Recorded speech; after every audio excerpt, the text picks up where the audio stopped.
Shishiguru Varanga Narvika Giridhari Radvinodhyari Radha Govinda Joki Natali Vishlam Vishnupad Paramahansa Pararatata Aspitara Sata Śrī Śrīmad Isi Bhaktivedanta Swami Maharaj Srila Prabhupada Ki Dali Vishlam Vishnupad Paramahansa Pararatata Aspitara Sata Śrī Śrīmad Bhaktivedanta Narayan Goswami Maharaj Srila Gurudev Ki Śrī Gaudiya Guru Varga Ki Prem Sikasi Krishna Caitanya-bhagavata Nityānanda Śrī Caitanya-bhagavata Śrī Gaur-bhakta-vrinda Ki Śrī Navadvip Mayapurdam Ki Ganga Devi Ki Chamuna Devi Ki Śrī Vrindavan Ki Jai Varāhadeva-The Ki Jai. And I say that Nanantakati Vaishnavrinda Ki Jai Samagata Bhakta-vrinda Ki Jai Jai Gaur-prema Nande Hari Hari. Oh, I need a songbook to put here.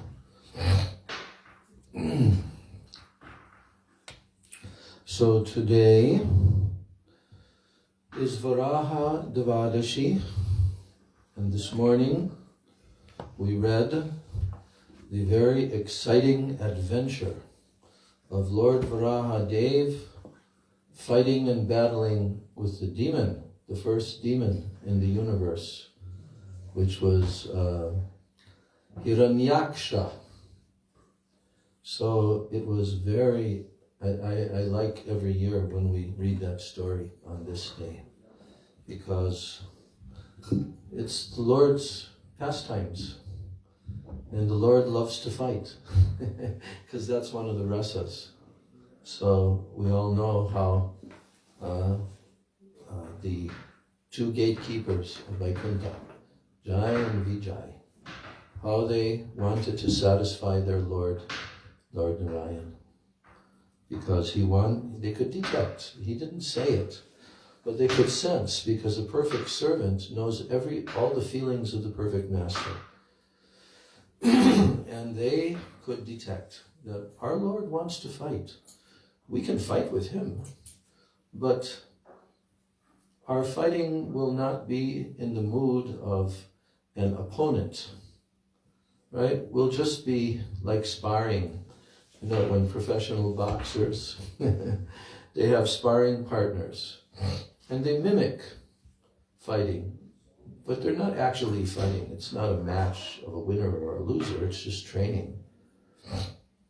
So that's the perverted reflection of the real battles and fighting of the Supreme Lord. In the material world, it's a perverted reflection, but in the spiritual world, it exists as an actual lila in which the Lord is tasting rasa. So it was instigated by Lakshmi Devi, like Yogamaya. Her expansion is Yogamaya. Because what started the Jai and Vijay thinking in that way? That they saw our Lord wants to have a fight. He wants to fight. He wants to taste Vira Rasa, chivalry, power, exhibition of power, strength. Vira, like a hero, right? So he wants to taste that rasa. We want to satisfy him. That desire came in their heart, that they wanted to satisfy him. That's because of Yogamaya. So then, but they thought to themselves, we can fight with him, but it will not be a real fight. But if we could become actually opposed, real opposition, equally matched, then there could be a real fight. And then Yogamaya arranged for the 4 Kumaras to arrive there just at that time. And when they came, Yogamaya arranged for them to be blocked by the gatekeepers with their clubs. You cannot enter.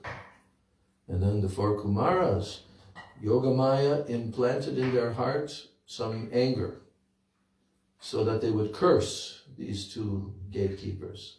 And as soon as that happened, then the Lord came there immediately, Lord Narayan and Lakshmi. And then it was concluded that the two gatekeepers should accept the curse, but they can accept the curse in two different ways. They can either take 7 births in the material world as devotees, right? And then after that, then they return to Vaikuntha. Or they could take 3 births as demons. I, in fact, heard Prabhupada telling this the other day as well on his lecture. So they chose the quicker way. They wanted to return as quickly as possible.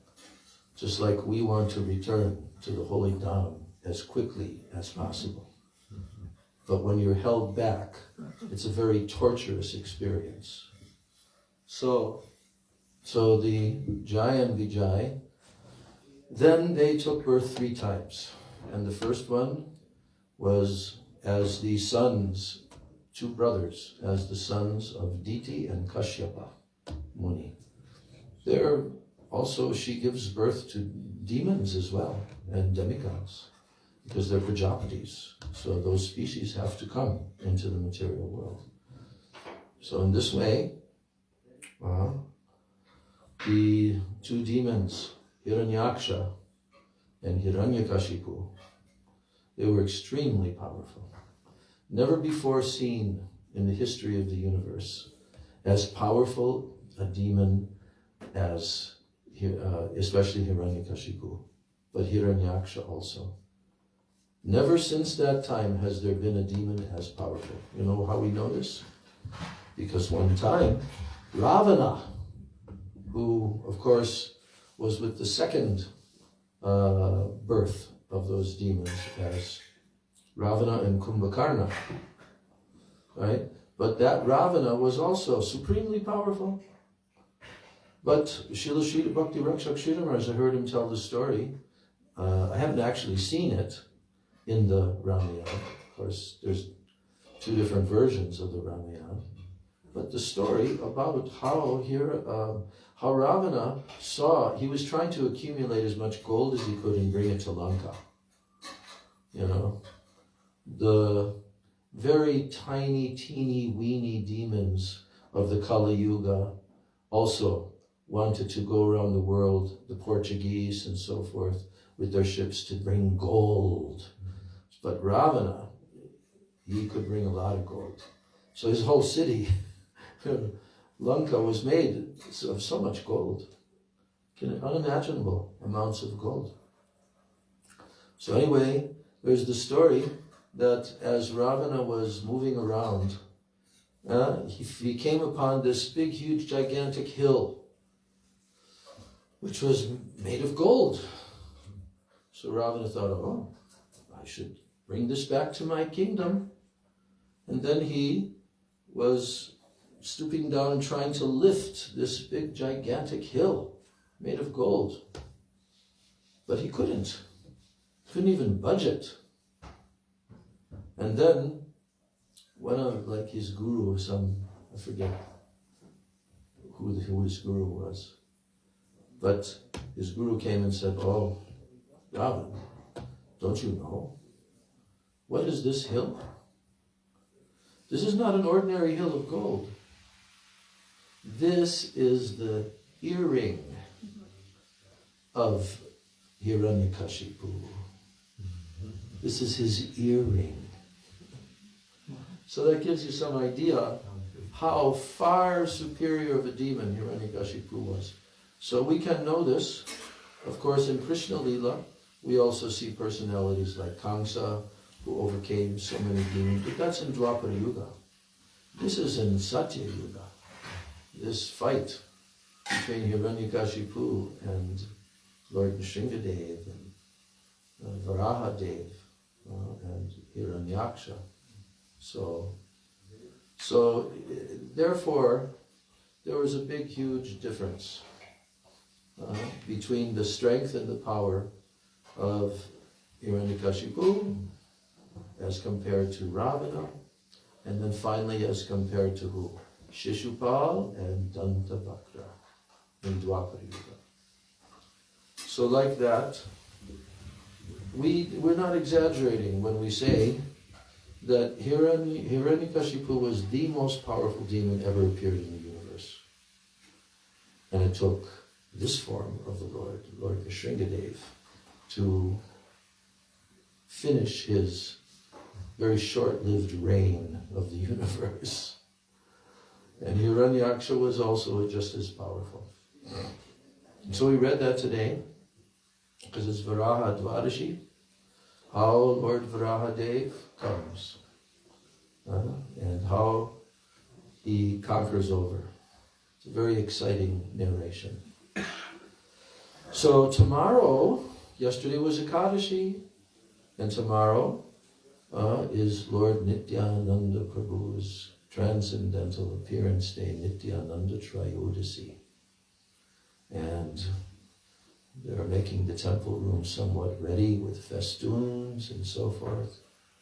And devotees will come, and there will be Katha, Nityananda Katha. And we will see, perhaps we'll also continue for a few days after, because there's so much Nityananda Katha. And who is Lord Nityananda? He's Balaram. Lord Nityananda is actually the first expansion of Krishna in the entire creation. This was a very intriguing topic for me when I became a new devotee, and I learned that God expands himself. And each expansion is completely, fully the Supreme Absolute Truth Personality of Godhead. Every expansion of his is in the same category, Vishnu Tattva, and sometimes called Shvamsa.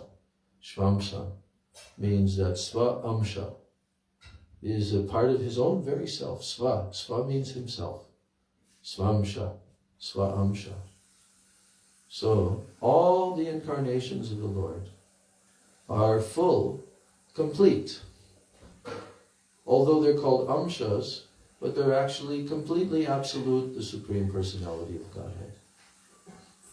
So by tattva, if you analyze the position of all the different incarnations in relation to their source, to their origin, then you understand that they're all amshas or kalas. Ete chamsa kala pumsa krishnastu bhagavan swayam. Ete cha amsa kala. So an amsha is a part, amsha. And also we were just reading how amsha can also be called an anga, an actual limb, because a limb is very closely related with the body. So the Lord's expansions are his limbs, but there's also sublimbs. And that sublimb is called kala.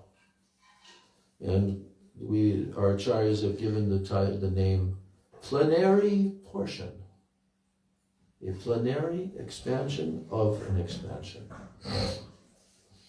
So on Lord Nityananda's appearance day, our acharyas, especially Krishnadas Kaviraj Swami, the author of Śrī Caitanya-bhagavata, has dedicated a whole chapter, chapter 5 of Adi Lila, which is all about Nityananda Tattva. A very wonderful chapter. And guess who else dedicated a tremendous amount of Katha in another great epic biography of the Supreme Lord. Who's that? Vrindavan Das Thakur, who is the Veda Vyas of Chaitanya Lila. So he wrote that before Chaitanya Charitamrita. So that is the first authorized biography. And because Vrindavan Das Thakur was a disciple of Lord Nityananda, he makes that point very clear and prominent in the first chapter. And he gives a very beautiful glorification of Lord Nityananda, explaining the tattva also, how Lord Nityananda is actually Balaram. So, if you have a category of VIPs, very important persons, you can't get higher in the VIP category than Krishna and Balaram. That's it. There is no other comparison. They hold that position of the topmost VIPs in the entire creation for eternity. No one can compete. Because why? Because Govindam Adi Purusham Tamaham Bhajami, Ishvara Parama Krishna Sachidananda Vigraha, Anadir Adir Govinda Sarva Karana Karanam. What does that mean? Sarva Karana Karanam. You know? KK? He is the origin of all origins. Cause. Cause of all causes. The word Karan means cause. Everything has a cause, except for him. He has no cause. He is the cause. So it says, Anadir, he's without a Adi, without a beginning. And Adir, he is the beginning. Anadir, Adir, Govinda. Sarva Karana, Karanam. Sarva Karana means all categories of causes. There's so many different causes, right? But he is the cause of all of those causes. And now we come to Krishna Balaram, because Balaram is the first expansion of Krishna, right? Is he or isn't he? Yes, he is. There's no other first expansion. Balaram is the one. So Balaram, he is the source, he is the Karan of all other Karanam.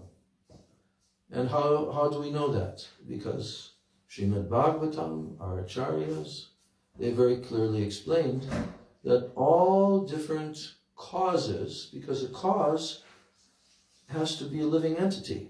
There has to be a living being. But when you have the living being who is called Swamsha, then he's the supreme living being. So, but there are many supreme living beings. There are many different expansions. So, Lord Balaram is the first. Actually, Lord Balaram is considered, and we'll read that in the Chaitanya Charitamrita, that Lord Balaram is considered Krishna's second body. Like, there's no other who is considered to be Krishna's second body. In other words, he is Krishna. He is Krishna himself. But now he's taken this form for pastimes. And he's an individual entity from whom all other expansions come. Krishna himself doesn't expand. Did you know that? Krishna himself does not perform this pastime of expanding as innumerable Vishnu forms in Vaikuntha, in the Paravyom, the material creation, and all the material universes. Krishna himself does not directly do that. Balaram does that. But he does that by expanding himself first, as Krishna does also. Krishna does expand himself. Who does he expand himself as? Balaram? Vasudeva. That's the first forms of the Lord with four arms. Everything originates from the two-armed forms of Krishna and Balaram in Goloka Vrindavan. More human-like pastimes. So, Balaram, he expands himself in Dwarka as Sankarshan. Sankarshan. And then from Dwarka as Sankarshan, he expands as Mahasankarshan. Where? In Vaikuntha. And of course, Krishna expands himself in the Chaturvyuha, the 4 Vishnu forms. This is a very, very important topic because the Sanatana Siksha goes very deeply into this, how there are 24 forms. 24 is not, it's a very special number. All the different numbers in Goloka Vrindavan, they all have very great significance. Because why do we have 5 hands? 5 fingers, 5 toes. Why 5? Why not 6? Why not 8? Why not 2? There are different species. But actually each living entity has 5 fingers and 5 hands in the spiritual body. Except if they take an animal form and so forth. But those 5 and 5. But the 5 and 5 are the decimal system. The entire decimal system is taken from the fingers and the feet. So the time systems are taken from the 24 expansions, 24 hours, like this. So Vaikuntha is full of innumerable Vaikuntha planets. Innumerable means you can't count them. There is no finite number that you can count. There is X number of billions of Vaikuntha planets. No. The spiritual world is unlimited. It's not limited like the material creation. In space and also in time, it's not limited. So the Vaikuntha planets have, each planet has a predominating form of the Lord with 4 arms. And his consort, Lakshmi Devi, who is of course an expansion of who? Srimati Radhika. Yes. All the female forms who are the consorts of the Lord, Purusha and Prakriti, all the feminine forms are expansions of Srimati Radharani. So, in this way, Mahasankarshan, and then the Chaturvyuha comes from him, the 4 forms of who? Vasudeva, Sankarshan, Pradyumna, and Aniruddha. And they appear also in Dwarka. And they also appear in Krishna's pastimes, right? Without 4 arms. Aniruddha, Pradyumna, they're there. Because it's still connected with Goloka Vrindavan, although it's the outer part. So there's a mixture there of Aishwarya and Madhurya. So then there's a second Chaturvyuha. One Chaturvyuha is in Dwarka. And then the Mahasankarshan extends from that. There's Mool Sankarshan, the original cause, the original root. And there's Mahasankarshan in Vaikuntha. And from Mahasankarshan in Vaikuntha, then comes the expansion of who? Karana Dakashaya Vishnu. And he lies down in the causal ocean and he produces unlimited numbers of universes, billions of universes. So this is a very big operation. That's why very big VIPs. Mahavishnu is a very big VIP, is he not? So big, we can't even imagine. And so important. But yet, he's a small VIP in comparison with who? With Balaram. But we don't really compare them in that way, big and small. They're all eternal forms of the Lord.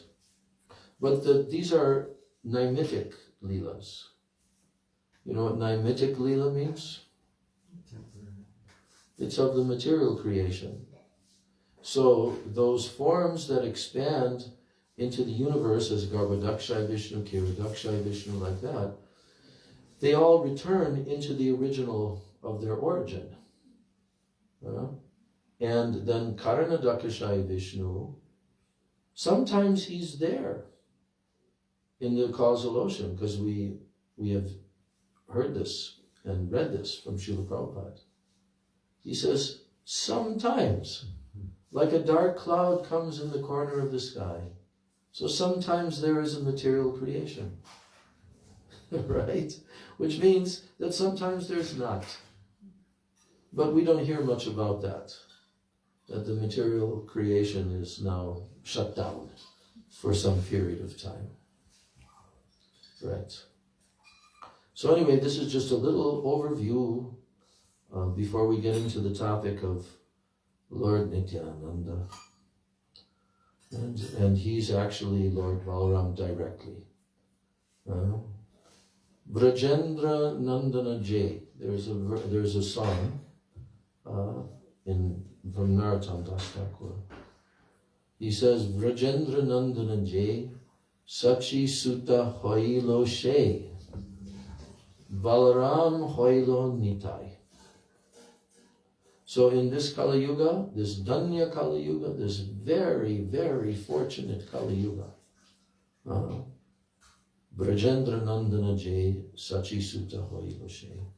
The son of Brajendra Nandan, the son of Brajendra, so he's Brajendra Nandana, Krishna. He is Sachi Sutta. He is the son of Mother Sachi. He is directly the son of Mother Sachi. And Balaram Hoilo Nitai. And Balaram has come as Nitai. So only the Gaudiya Vaishnavas are fully conversant with these transcendental truths. Yeah. Harsh, would you mind explaining a little bit why it's so important to understand all of this tattva in order to get to the more direct glories of Nityananda Prabhu? Like, what is the importance of understanding all of this tattva when we're learning about Nityananda Prabhu, the glories of Nityananda Prabhu? Yeah. Tattva Gyan is the preliminary introduction to Vedic knowledge, not Rasa Tattva. Although we see in Hinduism and here and there, they don't know much Tattva. Even Bhagavad Gita Tattva they don't know.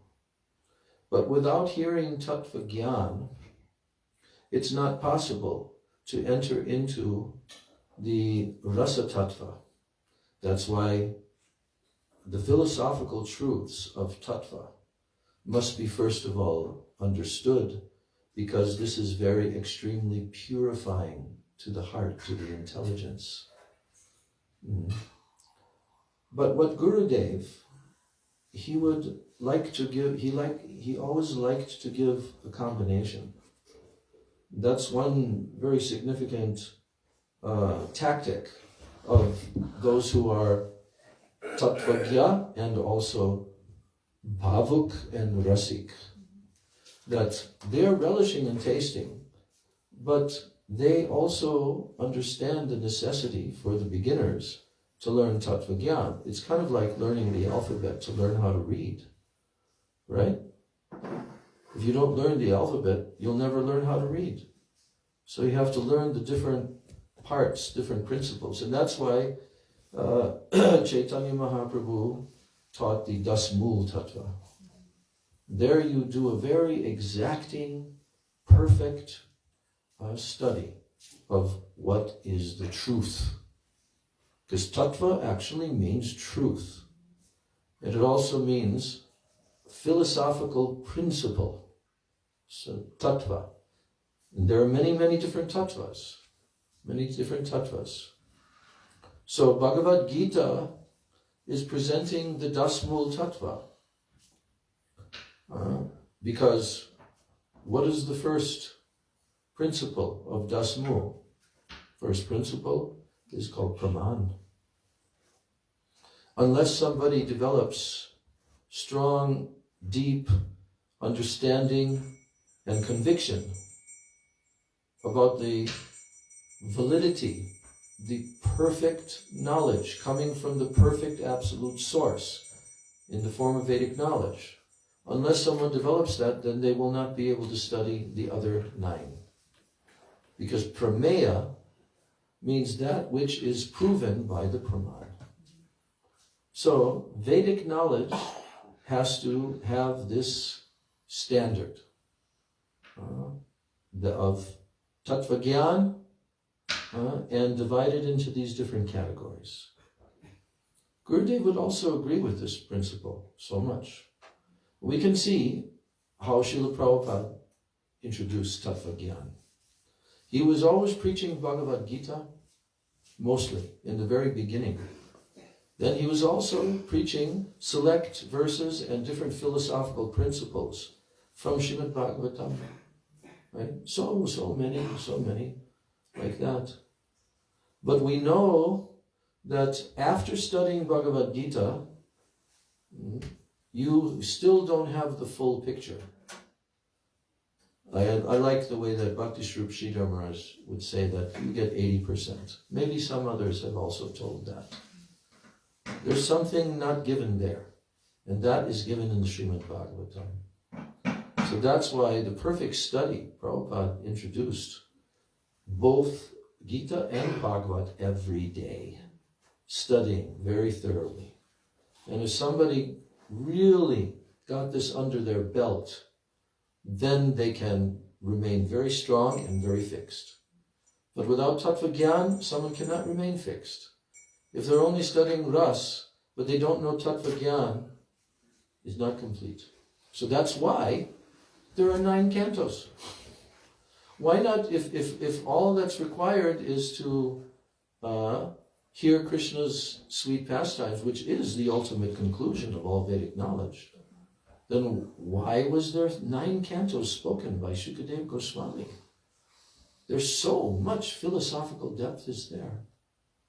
And actually, you have to study those 9 cantos before really trying to dive into the 10th canto. So in this way,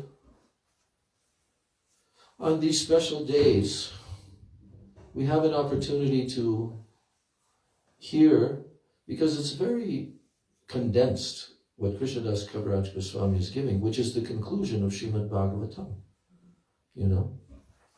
So that's why the Chaitanya Charitamrita, Srila Bhaktisiddhanta Saraswati Thakur, he gave his opinion to one great scholar. This is Bhakti Vigyan Bharati Maharaj told this. How he was asking this great Vaishnava scholar, if you had only one book, which book would it be? Like if, in the whole world. And that scholar told, at first he said Bhagavad Gita. Then he began to back up his choice of Bhagavad Gita by saying that, why would I want Bhagavad Gita? Then he began to quote the different verses from the Gita Mahatmya about how, all the Vedic knowledge is like a cow, and Krishna is the milkman, and Arjuna is the calf, and like this. And he began to tell about how the essence of all the Upanishads is there. All the philosophical principles, that you'd have to study many Upanishads.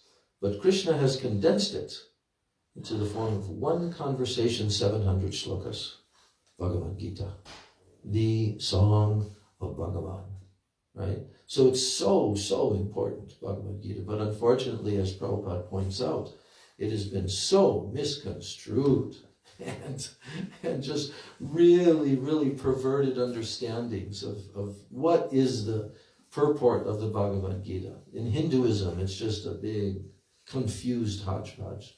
So that's why Prabhupada had to write Bhagavad Gita as it is. No interpretation. Directly. What Krishna is saying. What the acharyas are explaining. What Krishna is saying. Like that. So if somebody properly studies Gita, they'll come to the conclusion, I have to surrender to Krishna. I have to surrender to Krishna. My whole life, my whole existence, I have to surrender to Krishna. So, And then that surrendering process requires that they now become students of Srimad-Bhagavatam. And they associate with the person Bhagavat. And they make their whole life a complete sacrifice, self-giving, giving themselves to the Supreme Lord. So that combination. So Bhaktisiddhanta Saraswati asked that scholar, and he said Bhagavad Gita. And then he kind of questioned him. And then he said, oh, okay, Srimad-Bhagavatam, that scholar. Then he asked him why, and then he quoted various verses. Why Srimad-Bhagavatam? But then that scholar asked Bhaktisiddhanta Saraswati, what do you think? And Bhaktisiddhanta Saraswati said, Caitanya-charitamritam. It takes the entire conclusion of Srimad-Bhagavatam from the lips of Chaitanya Mahaprabhu himself, who is Krishna, the highest, most sublime personality of the Supreme Lord who has ever appeared in this world, full of ras. So Chaitanya Charitamrita is the culmination. And that's like, that story about if you only had one book and all the other books were burned in the entire world. Bhaktisiddhanta Saraswati Thakur said, if Srimad-Bhagavatam was still there, nothing was lost. You took all the books in every single library, it all was burned in a big fire, but Srimad-Bhagavatam remained, nothing was lost. Nothing. Yes. But then in this conversation, then he went a bit farther than that, and he said, actually, Chaitanya Charitamrita, if I had only one book. And we heard from Prabhupada also that in the old age, Prabhupada Bhaktisiddhanta Saraswati was reading only Chaitanya Charitamrita and relishing and tasting. So how fortunate we are that we have these Acharya personalities who have given us the essence of all the Vedic knowledge. They've given us the process, they've given us the curriculum, they've given us everything. All we have to do is enroll in the university and be a good student. Right, KK? So, Baladev Tattva.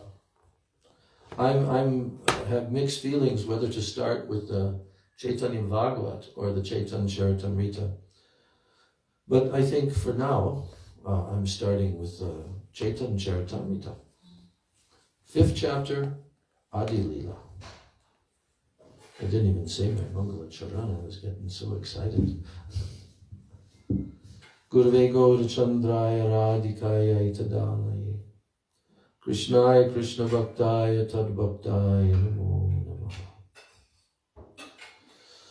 Om Adhyana Timiram Dasya Gyananjana Shalakaya Chakshuran Militam Yena Tasmai Shri Gurave Namaha Vansha Kalpatarubhascha Kripa Sindhu Bheva Patitanam Pavanebhyo Vaishnavebhyo Namo Namo Mahabhadanaya Krishna Prema Pradayate Krishnaya Krishna Chaitanya Namne Gaura Trishe Nama Nityānandam Namastubhyam Premananda Pradayane Kalau Kalmashanashaya Janava Pataye Namaha Ajanu Lambita Bujo Kanakavadato Samkirtanaika Pitaro Kamalaya Taksho Vishwambaro Dvijavaro Yugadharma Palo Bande Jagat Priyakaro Karunavataro Panchatattvatmakam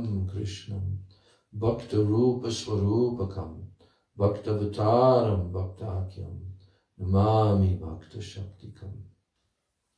Hey Krishna Karuna Sindho Dinabandho Jagatpate Gopesha Gopika Kanta Radha Kanta Namostate Tapta Kanchana Gaurangi Radhe Vrindavaneshwari Vrishabhanu Sute Devi Pranamami Hari Priye Vrindai Tulsi Devai Priyai Keshavasya Krishna Bhakti Prade Devi Satyavachai Namo Namah Shri Krishna Chaitanya-Prabhu Nityānanda, Shri Advaita Gadadhar Shivasa, Adi Gaura Bhakta Vrinda, Hare Krishna, Krishna Krishna, Hare Hare, Hare Rama, Rama Rama, Hare Hare, Hare Krishna, Krishna Krishna, Hare Hare, Hare Rama, Rama Rama, Hare Hare. After my Dandavat pranams to the lotus feet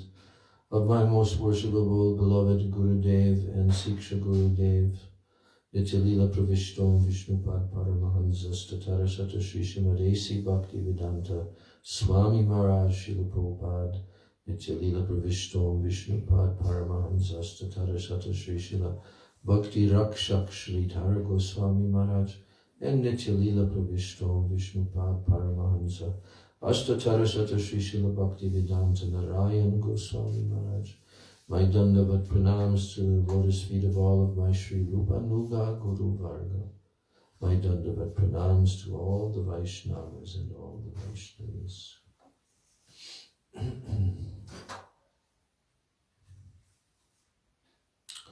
Here we are.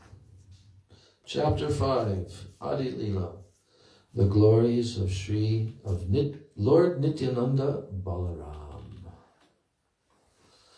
This chapter is chiefly devoted to describing the essential nature and the glories of Śrī Nityananda Prabhu.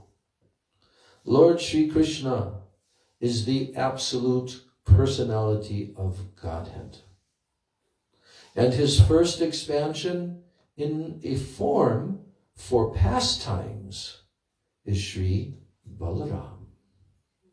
Beyond the limitation of this material world is the spiritual sky called Paravyom, which has many spiritual planets, the supreme of which is called Krishna Loka. Krishna Loka, the abode of Krishna, has 3 divisions, which are known as Dwarka, Mathura, and Gokul. In that abode, the personality of Godhead expands himself into 4 plenary portions: Krishna, Balaram, Pradyumna, who is the transcendental Cupid, and Aniruddha.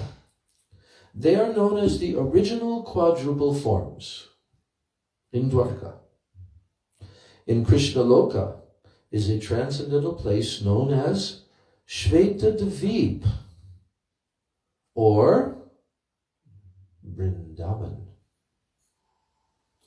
Below Krishna Loka in the spiritual sky are the Vaikuntha planets. On each Vaikuntha planet, a 4-handed Narayan, expanded from the first quadruple manifestation, is present. On each Vaikuntha planet, a 4-handed Narayan, expanded from the first quadruple manifestation, is present. The personality of Godhead, known as Śrī Balaram in Krishna Loka, is the original Sankarshan. What's the meaning of Sankarshan? Attracting deity. Sankarshan. And from this Balaram, original Sankarshan, expands another Sankarshan called Mahasankarshan, who resides in one of the Vaikuntha planets.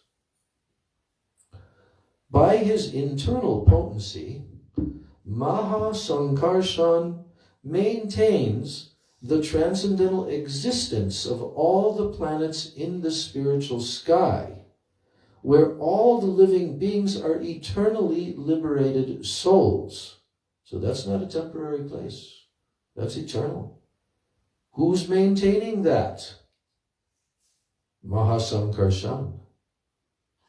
So it's very appropriate that he who is maintaining the existence of all the transcendental Vaikuntha planets, the eternal existence, he also becomes the origin of the material creation as the expansion of Mahavishnu.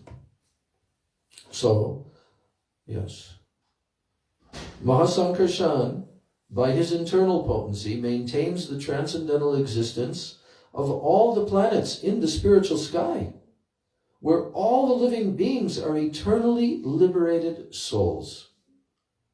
The influence of the material energy is conspicuous there by its absence. On those planets, the second quadruple manifestation is present. Outside of the Vaikuntha planets, this is all in Prabhupada's introduction to this chapter. Outside of the Vaikuntha planets is the impersonal manifestation of Sri Krishna, which is known as Brahmaloka. Right? You got that? I think so. Yeah.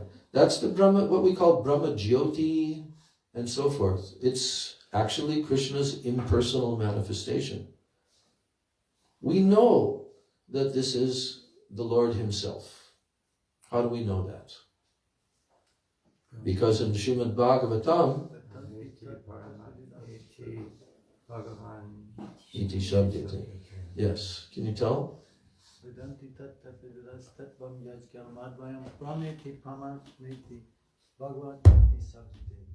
Yes, tell that again. Vedanti tat Tattvavidas. vidas tatvam yajnam madvayam prameti prameti bhagavat iti shabdite. And can you tell the meaning? Those who are seers of the truth have concluded that of the absolute truth is understood in three phases. The phase of by meditation is and knowledge is understood as Brahman.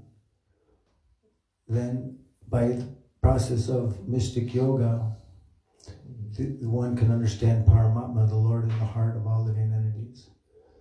And by the process of Bhakti Yoga, the highest conception will be there as Bhagavan. Can you explain what is Brahman? What is it?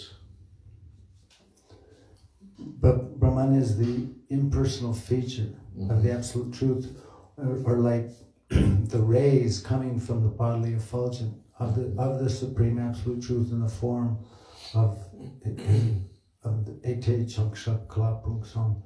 That Krishna is that original source of all emanations, and it has a spiritual form, and the impersonal feature is like the rays emanating from that personality. Because Krishna is the origin of all, right? We were just discussing that. But all, what does all mean? All means everything that exists. But beginning with his own personal manifestation and also his impersonal manifestation, without form. Brahman is actually, as you told, the rays of his transcendental body. This Brahman, this Brahma Jyoti, where is it? Yes, it's everywhere. It's everywhere. How Krishna is everywhere, he's everywhere in a number of ways. This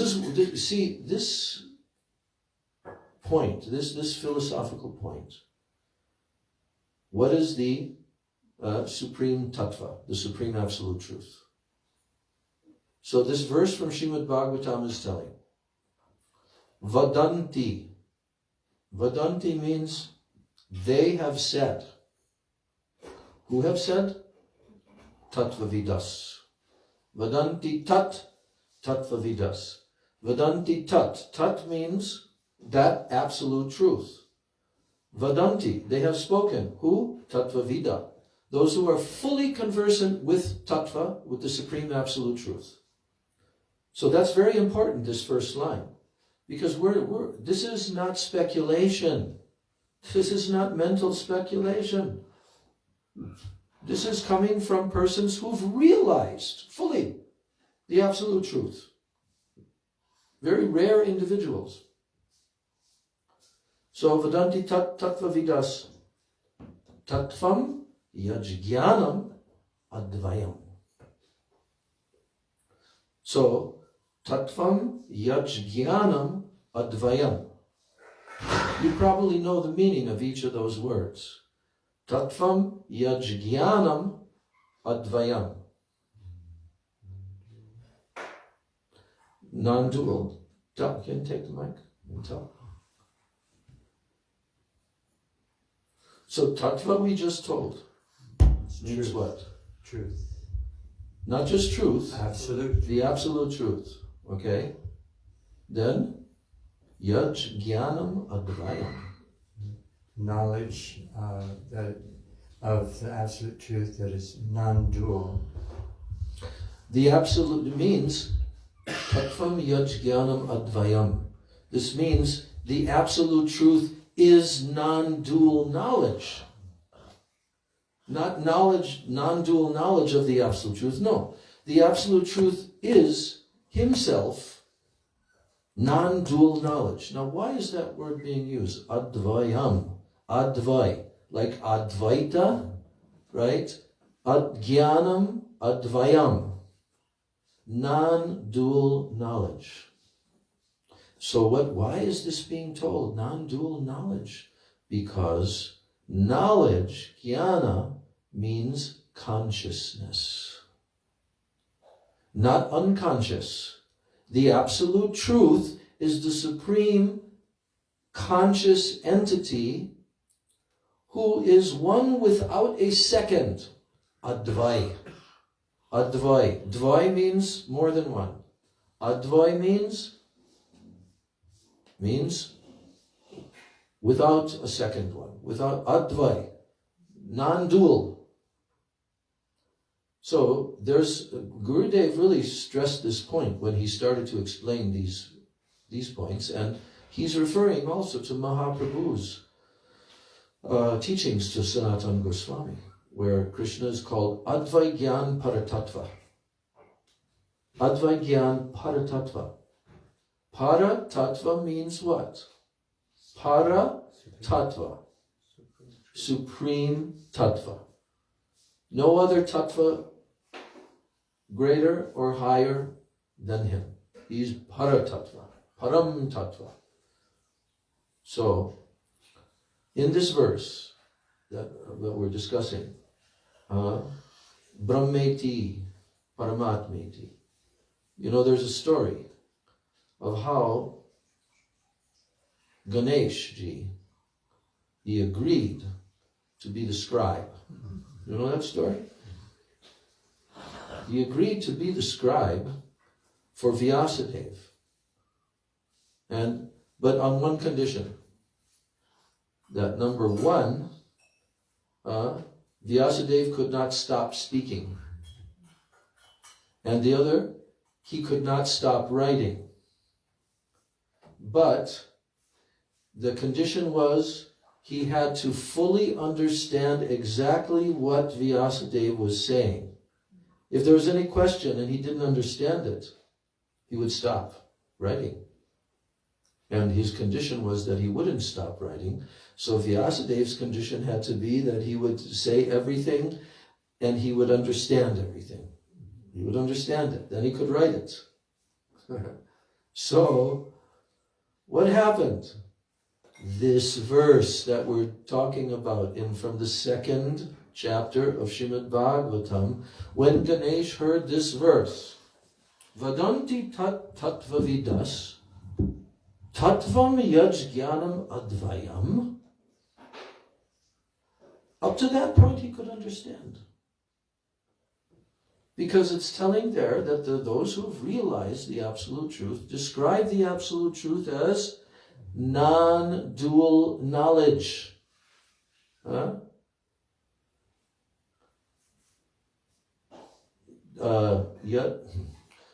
tat tattvavidas tattvam yajnanam advayam.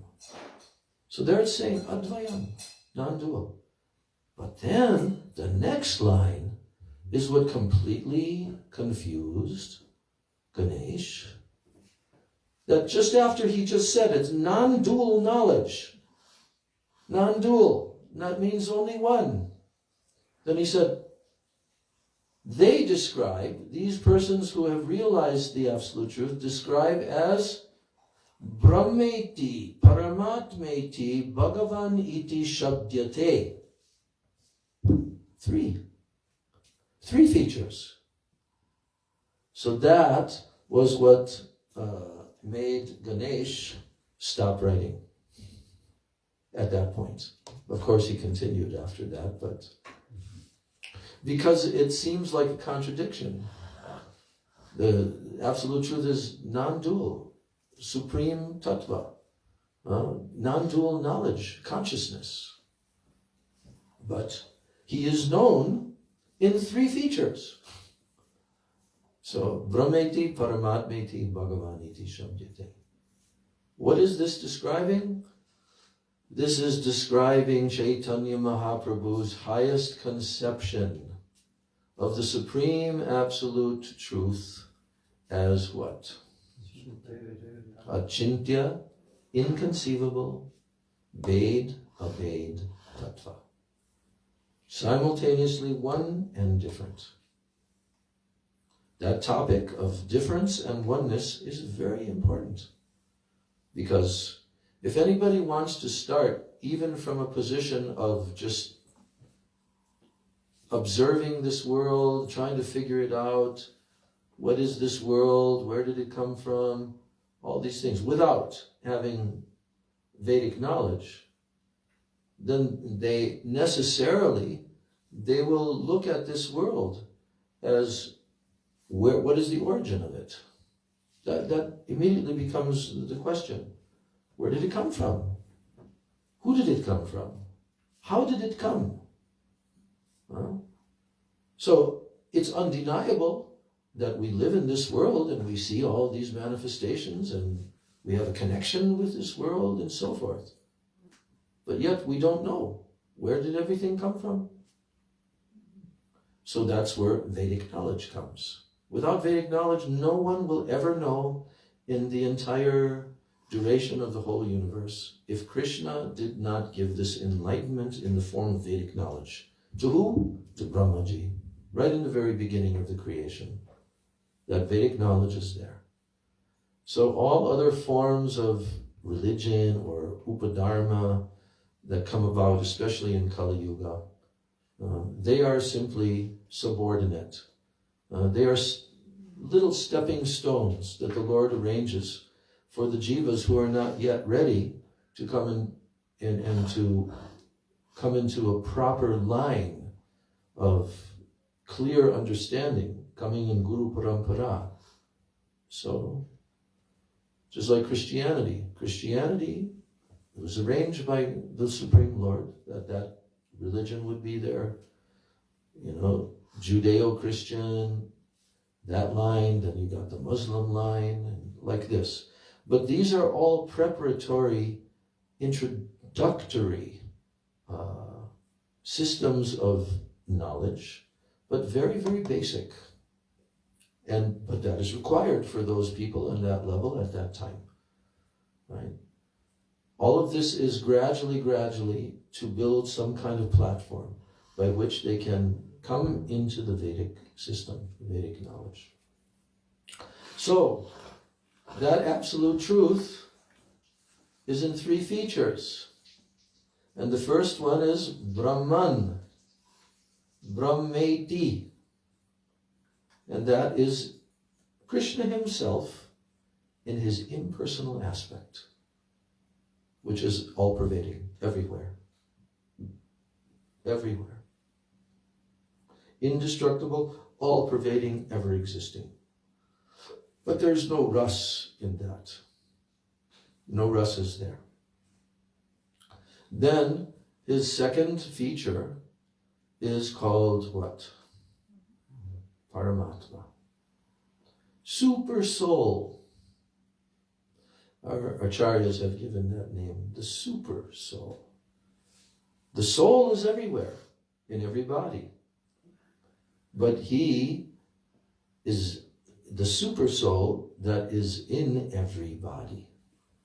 The individual souls are only in their body, nowhere else. but he is in everybody. So all this is clearly discussed in the Bhagavad Gita, where Krishna explains, I am that Supersoul. But in the Supersoul, in the Paramatma conception, there is somewhat of an impersonal aspect. Not fully personal yet. That's why the Bhagavan conception is the most complete. Now, these three different aspects of the Supreme Lord correspond with what? Another group of three. What do these three, Brahmeti, Paramatmeti, Bhagavan, what do they correspond with? Another group of three in the Supreme Lord. In the Supreme Lord. Yes. Ishvara Parama Krishna. Satchidananda. There you go. Satchidananda Vigraha. So Krishna has Sat Chit Ananda in his personal form as Bhagavan. But to realize his personal form as Bhagavan, then one has to go beyond the Brahman conception and the Paramatma conception. Because the Brahman conception is Sat, eternal existence. Krishna is made of Sat. That's why in the Vedas, Om Tat Sat. Sat. So, Brahmeti, Paramatmeti. Now the Paramatma conception is Sat and Chit. Those two are there. Consciousness and eternal existence is there in the Paramatma feature. But in the Bhagavan feature are all three. The Ananda aspect is there, but it is not there in the Supersoul aspect or in the impersonal Brahman aspect. The Ananda is not there. Why? Because Krishna's form is made of ras. If you don't have Krishna's form fully represented there, then there is not possibility of entering into ras. Yes? Why is the term there Brahmananda? Take the mic. Can you explain about the word Brahmananda in that Brahman feature? There's a certain type of Ananda. It's called Brahmananda, but there's no ras there. And that's why Rupa Goswami explains that even if you took the entire ocean of the happiness that comes from realization of the Brahman feature of the Lord, and you take the entire ocean of that, it cannot even equal one portion of one drop of the ocean of Bhakti Rasa. So, it's not actually Ananda. It's a different experience. It's mostly that there is no suffering, no any perception of the mundane qualities or anything. It's a type of liberation. It's called Kaivalya, where the soul begins to feel his existence of oneness with the Absolute Truth. But the Mayavadis, they are not bona fide Brahmanandis. Why? Because they deny the Supreme Absolute Truth having his eternal spiritual form. That's a whole separate topic. So these three aspects, Brahmeti, Paramatmeti, Bhagavan, they can be realized by three different processes. What are the processes? Philosophical speculation, yoga. Philosophical speculation realizes what? Brahman. Yes. That's why the Mayavadis and the impersonalists, they're very much into philosophical. It's Gyan. The process of Gyan, then realization can come. Then? Ashtanga yoga for Yes. Paramatma Yes. realization. Ashtanga yoga. The eightfold yoga system where one comes into the stage of samadhi, and the objective is the super soul within the heart. So that is given. Then Paramatma, that aspect which is not the full, complete aspect of the Absolute Truth, can be realized through that process. And then? Bhakti. Yeah. For Bhagavan realization. Yes. Bhaktyamam abhijanati yavan yaschasmi tattvataha. In Gita, Krishna states this clearly more than once. I can only be realized through bhakti. Now there's another interesting thing. Even Brahman realization cannot be attained without a mixture of bhakti. That actual realization cannot be attained without a mixture of bhakti. Paramatma realization also cannot be attained without some mixture of bhakti.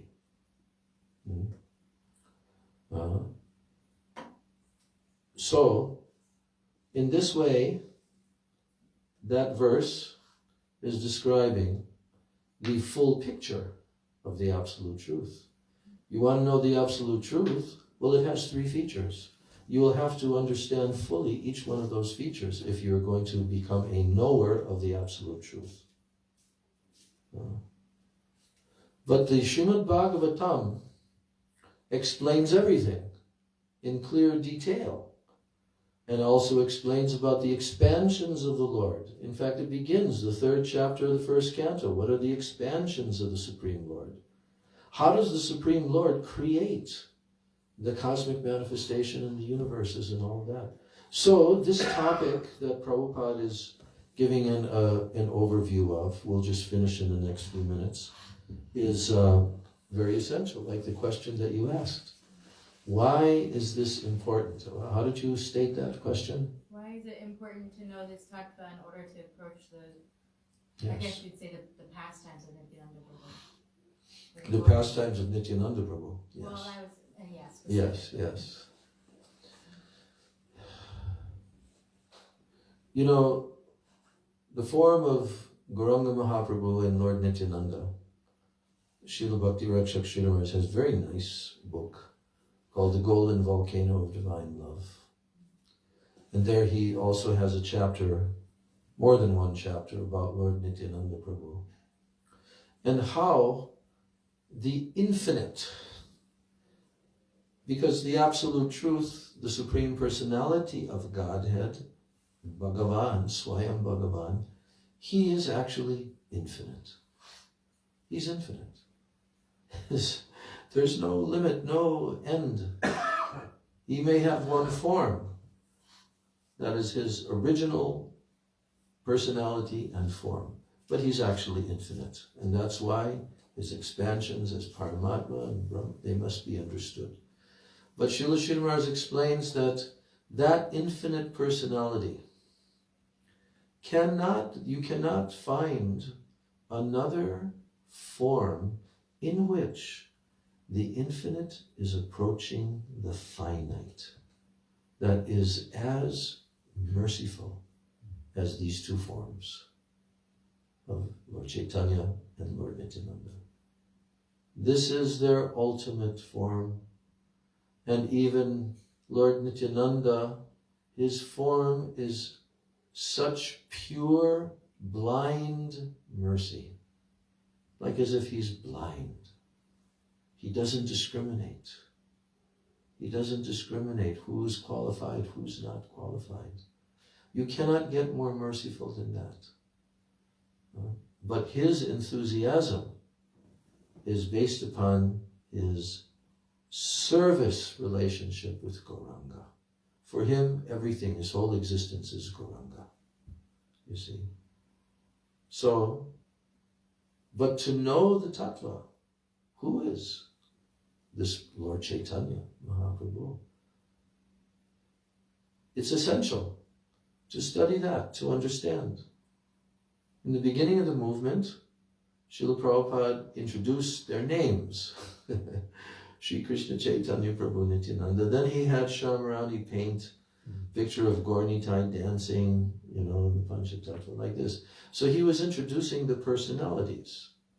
And of course, when he wrote the teachings of Lord Chaitanya, and he included a description from Bhakti Vinod Thakur of Mahaprabhu's early pastimes from that book, Śrī Caitanya-bhagavata, His Life and Precepts. That was the preface or introduction of teachings of Lord Chaitanya. And then, there he put the teachings. What are the precepts that Lord Chaitanya gave? And his precepts were especially highlighted in 5 different chapters of the Chaitanya Charitamrita. Do you know what those 5 are? Sanatan Siksha. Sanatan Siksha, where Mahaprabhu is personally instructing Sanatan Goswami then. Rupa Siksha. Rupa Siksha. Right. Raivanamana Samvad. Prakashananda Saraswati in Varanasi. Sarvabhauma Bhattacharya, those 5. So, before he could give the whole Chaitanya Charitamrita, he had to give a summary of it, because he didn't know how long he has, you know. That's why he did the same thing with the Nectar of Devotion, a summary of the Bhakti Rasamrita Sindhu, and 10th Canto, Krishna book. Those 3. He had to give these summaries, just in case he couldn't complete. But luckily for us, he did complete the whole Chaitanya Charitamrita and up into the 10th canto of Srimad-Bhagavatam, gave the whole 9th canto. And he left that for Gurudev and for other personalities and the commentaries of the Acharyas, which are all being translated now. But the Rasik Vaishnava, who would give the essence of the 10th canto, of all the pastimes of the Lord, is Srila Bhaktivedanta Narayan Goswami Maharaj, the Acharya of this modern era. After Prabhupada laid the whole foundation, then he completed it. He completed the whole curriculum, right? And he gave the necessary books to enter deeply into Rasakatha, especially like Jaiva Dharma, Bhajan Rahasya, so many. Bhakti Rasayan. Yeah, that's Brihad Bhagavatamritam. So he gave all the essential books for a student who wants to advance to the higher stages of bhakti. So anyway, we will complete this reading tomorrow. But it's very interesting how Srila Prabhupada is telling that outside of the Vaikuntha planets is the impersonal manifestation of Sri Krishna. That's what started our whole conversation, which is known as Brahmaloka. And on the other side of Brahmaloka is the spiritual Karana Samudra. Karana, cause, Samudra, ocean, causal ocean. The material energy exists on the other side of the causal ocean without touching it. In the causal ocean is Mahavishnu, the original Purusha expansion from Sankarshan. Mahavishnu places his glance over the material energy, and by a reflection of his transcendental body, he amalgamates himself within the material elements. Amalgamates. So as the source of the material elements, the material energy is known as Pradhan, and as the source of the manifestations of the material energy, it is known as Maya. But material nature is inert, in that she has no independent power to do anything. She is empowered to make the cosmic manifestation by the glance of Mahavishnu. Therefore, the material energy is not the original cause of the material manifestation. Rather, the transcendental glance of Mahavishnu over material nature produces that cosmic manifestation. And then he goes on to describe Garbhadakshay Vishnu, Kiradakshaya Vishnu, the super soul, and even the imaginary universal form, partial manifestation of Garbhodakshaya Vishnu. And then he's saying, in the Vaikuntha planet, in every universe is an ocean of milk. Within that ocean is an island called Shvetadvip, like this. So, he's talking about the different three forms of the Lord. And in Shvetadvip, within every universe is a Shesha form of Godhead, who serves Vishnu by assuming the form of his umbrella, slippers, couch, pillows, garments, residence, sacred thread, throne, and so on. Lord Baladev in Krishna Loka is Nityananda Prabhu. This is how he ends this introduction. Therefore, Nityananda Prabhu is the original Sankarshan and Mahasankarshan, and his expansions as the Purushas in the universes are plenary expansions of Nityananda Prabhu. So, that's just an overview. Gaur Premanandi, Śrī Caitanya-bhagavata ki jai, Śrī Nityananda Balarama ki jai, Śrī Gauranga Mahaprabhu ki jai, Gaur Premanandi.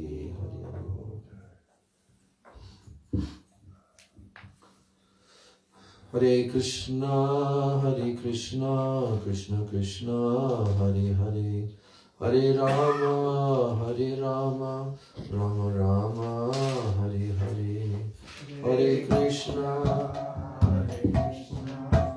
Krishna Krishna, Hare Hare, Hare Rama, Rama Rama,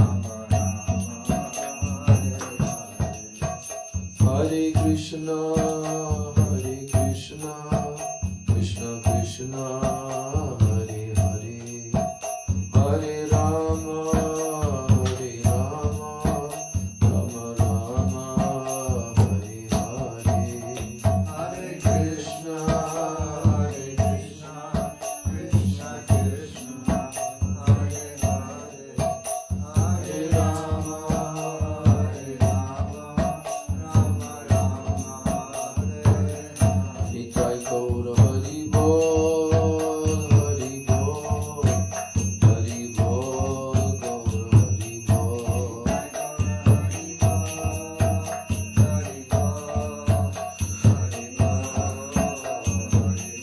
Nitai Gaura Hari Bol, Hari Bol, Hari Bol, Gaura Hari Bol.